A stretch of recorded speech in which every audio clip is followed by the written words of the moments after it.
Hello दोस्तों, आज के इस वीडियो में ट्रिपल सी से रिलेटेड मैं बहुत सारे क्वेश्चंस आपको बताने वाला हूं। ये क्वेश्चन निश्चित तौर से ही आपको सफलता दिलाने में बहुत मदद करेंगे।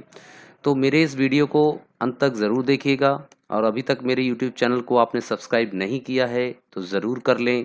बेल आइकन पर प्रेस करके नोटिफिकेशन के लिए आप आगे भी मेरे वीडियोज़ को देख सकते हैं।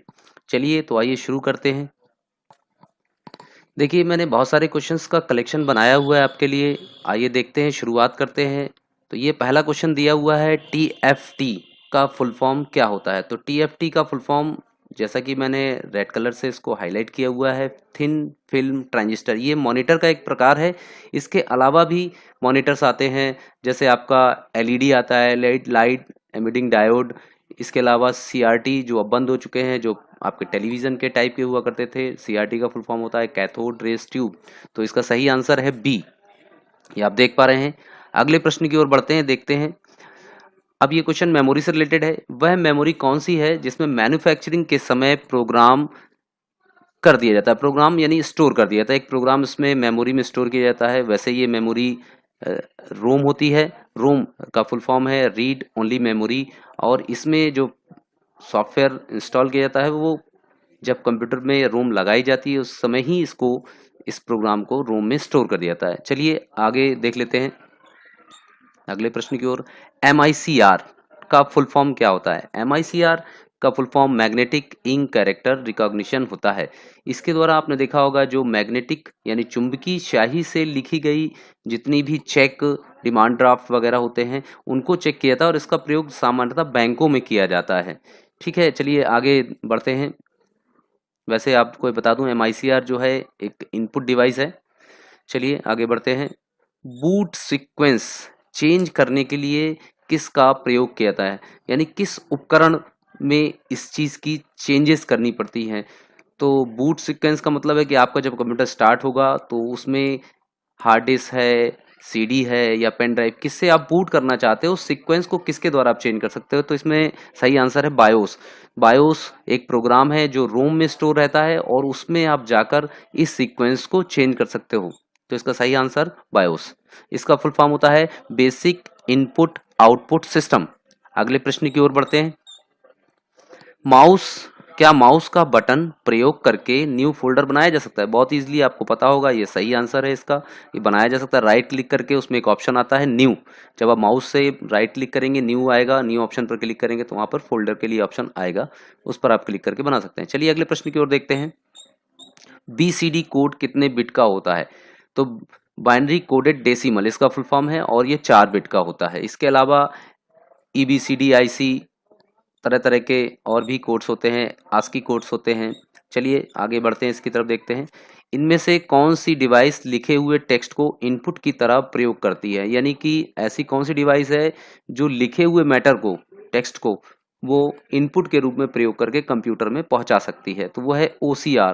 इसका फुल फॉर्म होता है optical character recognition.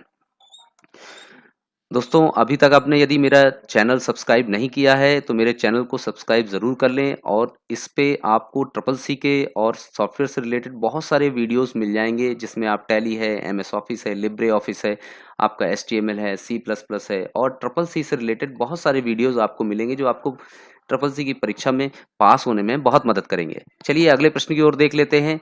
PS2 port किस डिवाइस को सपोर्ट करता है, माउस, कीबोर्ड, बोथ या नन। तो PS2 का मतलब होता है पर्सनल सिस्टम 2।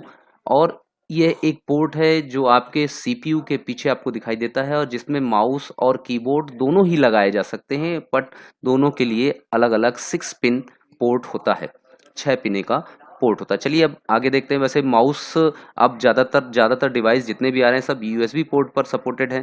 ज़्यादातर USB माउस और ये मिलते हैं, और PS2 माउस धीरे धीरे खत्म हो रहे हैं। चलिए अगले प्रश्न की ओर बढ़ते हैं। हार्ड डिस्क किस प्रकार की मेमोरी होती है। अब हार्ड डिस्क आप जानते हो कि एक स्थायी मेमोरी है, उसमें डेटा एक बार स्टोर हो जाता है तो अपने आप नहीं जाता है। और यहाँ पर हार्ड डिस्क को बताया गया है कि मैग्नेटिक होती है, यानी चुंबकीय होती है। तो चुंबकीय तो होती है क्योंकि उसमें और ऑप्टिकल मेमोरी जैसे CD, उसमें प्रकाशीय विधि से डेटा स्टोर किया जाता है। तो इसका आंसर है मैग्नेटिक। ठीक है, चलिए आगे बढ़ते हैं अगले प्रश्न की ओर। DMP का फुल फॉर्म क्या होता है? डीएमपी एक प्रकार का प्रिंटर है, इसका फुल फॉर्म होता है डॉट मैट्रिक्स प्रिंटर। आपने रेलवे स्टेशन पर टिकट प्रिंट करने वाले प्रिंटर्स देखे होंगे, वो डॉट मैट्रिक्स का ही उदाहरण है। इसके अलावा लेजर प्रिंटर्स आते हैं और इंकजेट प्रिंटर्स आते हैं। चलिए, तो प्रिंटर्स वैसे दो प्रकार के होते हैं, इम्पैक्ट प्रिंटर और नॉन इम्पैक्ट प्रिंटर। तो ये इम्पैक्ट प्रिंटर में आता है क्योंकि ये प्रिंटर कागज पर इम्पैक्ट करता है, यानी ठोकर मारकर उभरे हुए अक्षर छापता है। और नॉन इम्पैक्ट प्रिंटर्स जो होते हैं वो प्रिंटर कागज पर दूर से ही बौछार करके या फोटोसिंथेटिक इमेज बनाकर उस पे कागज पर अक्षर छापते हैं। चलिए अगले प्रश्न की ओर देखते हैं। देखिए यहाँ पर अगला प्रश्न आ गया, इम्पैक्ट प्रिंटर का उदाहरण। तो इम्पैक्ट प्रिंटर का उदाहरण डीएमपी यानी डॉट मैट्रिक्स प्रिंटर। इसके अलावा भी आपके डेजी व्हील और लाइन प्रिंटर, चेन प्रिंटर भी इम्पैक्ट प्रिंटर का उदाहरण होते हैं, जबकि लेजर प्रिंटर और इंकजेट प्रिंटर आपके नॉन इम्पैक्ट प्रिंटर हैं। तो यहाँ पर आंसर हो गया ए, डीएमपी यानी डॉट मैट्रिक्स प्रिंटर। अगले प्रश्न की ओर बढ़ते हैं। एमएस डॉस में जीयूआई होता है। अब चूंकि एमएस डॉस एक ऑपरेटिंग सिस्टम है, सिंगल यूजर ऑपरेटिंग सिस्टम है और कमांड लाइन ऑपरेटिंग सिस्टम है, यानी इसमें सिर्फ कमांड्स चलती हैं, जीयूआई इसमें नहीं होता है। यानी जीयूआई का मतलब होता है ग्राफिकल यूजर इंटरफेस, जहां पर आपको वातावरण काम करने के लिए कलरफुल आपको मिले। तो इसका आंसर है फॉल्स। अगले प्रश्न की ओर बढ़ते हैं। ASCII, देखिए अभी BCD वाला एक प्रश्न आया था और ये American standard code for information interchange इसका फुल फॉर्म है। और ये कितने बिट का होता है? तो ये होता है 7 बिट का। चलिए अगले प्रश्न की ओर बढ़ते हैं। जीबी के बराबर क्या होता है? जीबी ये डेटा को नापने की एक इकाई है जिसका फुल फॉर्म होता है गीगाबाइट, और ये 1024 MB के बराबर होती है। 1024 MB 1 GB के बराबर होता है और 1 MB 1024 KB के बराबर होता है। तो ये सब उसके डाटा नापने के इकाइयां हैं। चलिए अगले प्रश्न की ओर देख लेते हैं। पंच कार्ड का आविष्कार किसने किया था? तो हरमन होलोरिथ ने इसका आविष्कार किया था। तो पंच कार्ड का आविष्कार 1890 में हरमन होलोरिथ ने किया था। और मार्क जुकरबर्ग आपके फेसबुक के हैं, जोसेफ जेकार्ड मैरी लूम के। इसी तरह अगले प्रश्न की ओर आगे बढ़ते हैं। असेंबली भाषा का आविष्कार किस पीढ़ी में हुआ? तो पहली पीढ़ी में मशीनी भाषा आई थी और दूसरी पीढ़ी में आपकी असेंबली भाषा आई, और असेंबली भाषा में एक ट्रांसलेटर प्रयोग किया जाता था जिसे असेंबलर कहते थे। चलिए अगले प्रश्न की ओर बढ़ते हैं। VPN का फुल फॉर्म क्या होता है? Virtual private network. Virtual private network एक ऐसा नेटवर्क जिसमें कोई भी आदमी डायरेक्ट किसी संस्था में जुड़कर उस नेटवर्क में जुड़ सकता है। चलिए अगले प्रश्न की ओर बढ़ते हैं। OSI मॉडल में कितनी लेयर होती हैं? तो ये ओपन सिस्टम इंटरकनेक्शन, तो ये एक मॉडल है जो ओपन सिस्टम इंटरकनेक्शन 7 लेयर में प्रोटोकॉल को डिवाइड करता है। चलिए अगले प्रश्न की ओर बढ़ते हैं। निम्न में से कौन एक टोपोलॉजी है? तो बस, स्टार, ट्री, ये सभी टोपोलॉजीज हैं। इसके अलावा मेश भी एक टोपोलॉजी है। चलिए अगले प्रश्न की ओर बढ़ते हैं। इस प्रश्न में बढ़ने से पहले मैं आपको टोपोलॉजी के बारे में बता दूं थोड़ा सा। टोपोलॉजी जब कंप्यूटर्स आपस में किसी माध्यम से जोड़े जाते हैं और वो जिस आकृति में जुड़ते हैं उसे टोपोलॉजी कहा जाता है। तो बस, star, ring, tree, mesh, completely connected, ये सभी एक अलग अलग प्रकार की टोपोलॉजी है। अगले प्रश्न की ओर बढ़ते हैं, देखते हैं। URL के कितने भाग होते हैं? तो URL में 4 भाग होते हैं। तो वो मैं आपको और क्लियर करके बता देता हूं, आइए देख लेते हैं।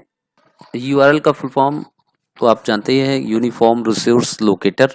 और वैसे कहीं कहीं पर 5 पार्ट दिए हैं, लेकिन इसके most of the time 4 part ही आपको देखने को मिलेंगे, जिसमें एक होगा HTTP जो हाइपर टेक्स्ट ट्रांसफर प्रोटोकॉल है। इसके बाद www जो वर्ल्ड वाइड वेब के नाम से जाना जाता है। और उसके बाद आपको मिलेगा वेबसाइट का नाम, और उस वेबसाइट के नाम के बाद डॉट लगाकर उसका डोमेन लिखा होगा, जैसे .com, .net, .edu। सामान्यतः 4 भागों में बांटा जाता है। अगले प्रश्न की ओर देख लेते हैं। TCP/IP में कितनी लेयर्स होती हैं? तो लेयर माने इसके पार्ट। TCP/IP में कुल 5 लेयर्स होती है, जबकि OSI मॉडल में 7 लेयर्स होती हैं। चलिए अगले प्रश्न की ओर देख लेते हैं। ब्लूटूथ किस प्रकार का नेटवर्क स्थापित करता है? पैन, PAN, पैन नेटवर्क होता है पर्सनल एरिया नेटवर्क, जो लगभग 10 मीटर तक स्थापित किया जाता है और इसमें कंप्यूटर्स में, मोबाइल में जैसे ब्लूटूथ है तो वन एंड वन में डेटा ट्रांसमिशन होता है और जब तक एक तरफ से डेटा ट्रांसफर नहीं हो जाता है तब तक दूसरी तरफ से डेटा भेजा नहीं जा सकता। चलिए अगले प्रश्न की ओर बढ़ते हैं। इनमें से कौन ईमेल प्रोटोकॉल है, यानी ईमेल भेजने या प्राप्त करने के लिए? तो ये SMTP, simple mail transfer protocol इसका फुल फॉर्म है, IMAP, POP3, उपरोक्त सभी। तो ये सभी प्रोटोकॉल्स हैं। POP का फुल फॉर्म होता है पोस्ट ऑफिस प्रोटोकॉल और IMAP का फुल फॉर्म होता है इंटरनेट मैसेज एक्सेस प्रोटोकॉल। चलिए अगले प्रश्न की ओर देखते हैं। लिब्रे ऑफिस कैल्क की स्प्रेडशीट्स का विस्तारक नेम क्या होता है? इसका फुल फॉर्म होता है .ots। अगले प्रश्न की ओर बढ़ते हैं। तो लिब्रे ऑफिस कैल्क की स्प्रेडशीट टेम्पलेट का विस्तारक नेम क्या होता है? तो इसका विस्तारक नेम होता है OTS और सिंपली स्प्रेडशीट का ODS होता है। तो कंफ्यूजन ना हो इसलिए मैंने आपको क्लियर कर दिया है कि ये आंसर इसका सही आंसर है और ये स्प्रेडशीट टेम्पलेट के लिए। ठीक है, अगले प्रश्न की ओर बढ़ते हैं। मैक एड्रेस कितने डिजिट का होता है? तो 12 डिजिट का होता है। चलिए आगे देख लेते हैं अगले प्रश्न की ओर। बाइडू क्या है? बाइडू एक ब्राउजर है जो चाइनीज कंपनी के द्वारा विकसित किया गया था और 2000 में विकसित किया गया था इसको। और इसको विकसित करने वाले रॉबिन ली और एरिक्स जू थे। चलिए अगले प्रश्न की ओर बढ़ते हैं। इनमें से पहला इलेक्ट्रॉनिक कंप्यूटर कौन सा था? तो ये कंप्यूटर हिस्ट्री से रिलेटेड क्वेश्चन है और इसका है ENIAC और ENIAC का फुल फॉर्म होता है, तो इसका full form electronic numerical integrator and computer. ये पहला इलेक्ट्रॉनिक डिजिटल कंप्यूटर था। चलिए अगली ओर बढ़ते हैं अगले प्रश्न की ओर। CPU और रैम के बीच कौन सी मेमोरी प्रयोग की जाती है? तो कैश मेमोरी होती है, बहुत फास्ट होती है, छोटा साइज होता है और ये अस्थायी मेमोरी होती है, रैम की तरह ही काम करती है। ठीक है, चलिए अगले प्रश्न की ओर बढ़ते हैं और बढ़ने से पहले मैं आपको वर्चुअल मेमोरी और रोम के बारे में बता देता हूँ। रोम स्थायी मेमोरी है, वर्चुअल मेमोरी हार्ड डिस्क में बनती है और ऑपरेटिंग सिस्टम के द्वारा बनाई जाती है। हम चाहें तो इसका साइज कम ज़्यादा कर सकते हैं। वर्चुअल मेमोरी हार्ड डिस्क में बनती है और ज़्यादातर ये रैम के साइज की होती है और अस्थायी मेमोरी होती है। चलिए अगले प्रश्न की ओर बढ़ लेते हैं। फोन के एनालॉग सिग्नल को डिजिटल सिग्नल में कौन बदलता है? तो आप जानते हैं एनालॉग सिग्नल और डिजिटल सिग्नल को बदलने वाला जो डिवाइस है उसे मॉडेम कहते हैं। मॉडेम 2 शॉर्ट फॉर्म से बना है, मॉड्यूलेशन और डीमॉड्यूलेशन। ठीक है, और इसमें मदरबोर्ड, माउस, राउटर आप इनके बारे में जानते हैं। मदरबोर्ड कंप्यूटर के CPU में होता है, माउस एक इनपुट डिवाइस है और राउटर एक नेटवर्क डिवाइस है। चलिए अगले प्रश्न की ओर बढ़ते हैं। लिब्रे ऑफिस राइटर में फाइल बाय डिफ़ॉल्ट कहाँ सेव होती है? तो वो बाय डिफ़ॉल्ट डॉक्यूमेंट में सेव होती है, डॉक्यूमेंट फोल्डर में सेव होती है। अगले प्रश्न की ओर बढ़ते हैं। लिब्रे ऑफिस राइटर में बाय डिफ़ॉल्ट व्यू क्या होता है?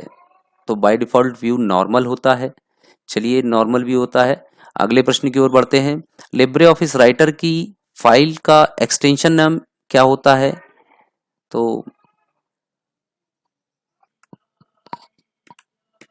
तो इसका फुल फॉर्म होता है ODT, ओपन डॉक्यूमेंट टेक्स्ट।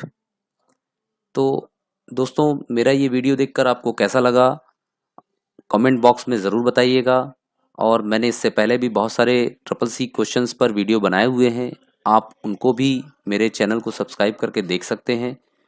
और ये वीडियो देखने के बाद आपको कैसा लगा ज़रूर बताइएगा। थैंक्स।